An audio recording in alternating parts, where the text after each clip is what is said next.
Okay, so my ideal night is not normally surrounded by screaming kids and repetitively telling them to stop and no, but that is exactly what I did during my service learning, but it didn't make it that bad of an experience. So this is relevant because everyone in this class had to volunteer. My name is Eric Allen, and I'm an Intro to Communication student here at Euler. Today, I'm going to tell you about my service learning. First, I'm going to talk about my service learning, and then second, I'm going to identify communication principles and concepts connected to my experience. And third, I'm going to explain how communication concepts and ethical implications can be used to improve my communication and community. So moving on, I completed my service at the Little Rock Zoo at Bootha Zoo. It's like 5 minutes down the road from here. This is relevant because the zoo is very close to campus and everyone will probably experience it or has experienced it at some point in their life.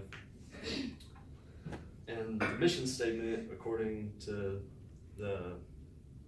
I called her on the phone because I couldn't find it online, and she said she had to like run out to a kiosk and find it because they had one at the zoo. But it's to create engaging experiences that inspire people to value and conserve our natural world.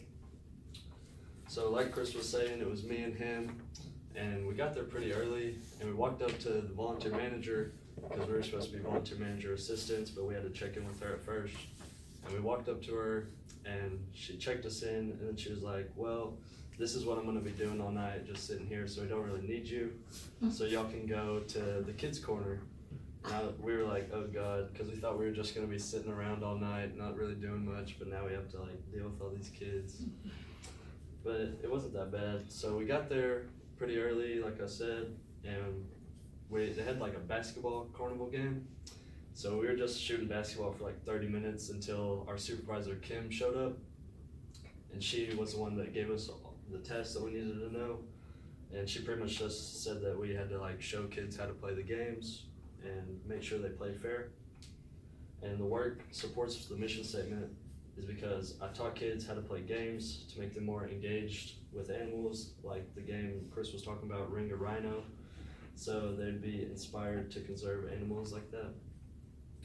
And so moving on, the second point, I'm going to tell you about a communication principle and 2 communication concepts connected to my service experience.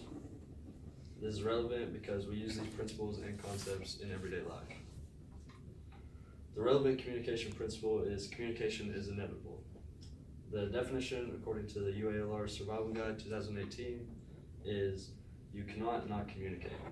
All behavior has symbolic potential and can be interpreted by others, whether we want them to or not.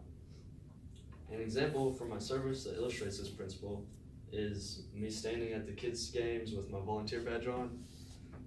Without me saying anything, they could tell that I was a volunteer and I was going to help them with the games just by me standing next to them. The first communication concept is personality. The definition, according to Adler, Rodman, and Dupree 2017, is the set of enduring characteristics that define a person's temperament, thought processes, and behaviors. An example from my service that illustrates this concept is my personality and behavior was very presentable for the children that would be arriving.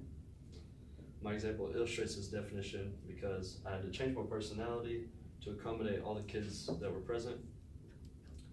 The second communication concept is language.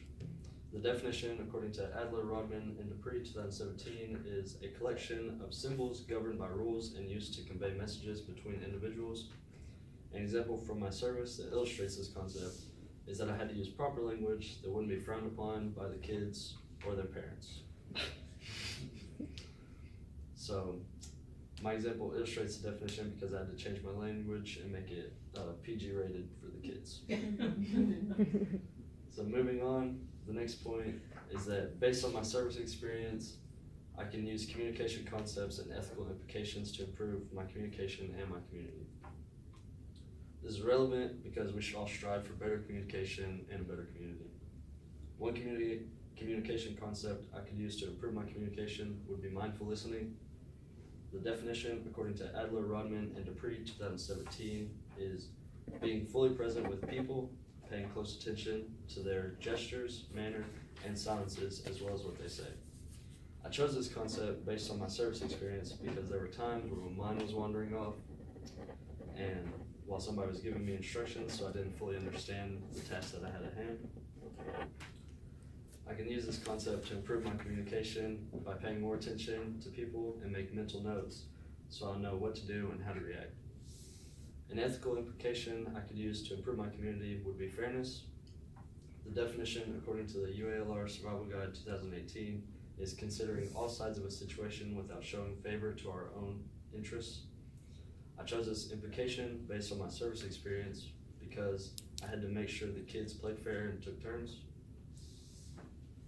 We can use this implication to improve our community by making sure everyone is heard and listened to, not just the wealthy and powerful people, but the poor as well, because our laws will affect them.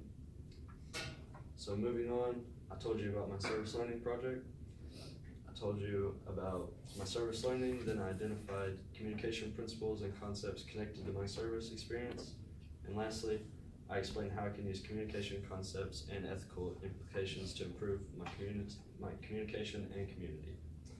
So hopefully, no time in the near future, I'll have to tell kids no and to stop. Thank you guys.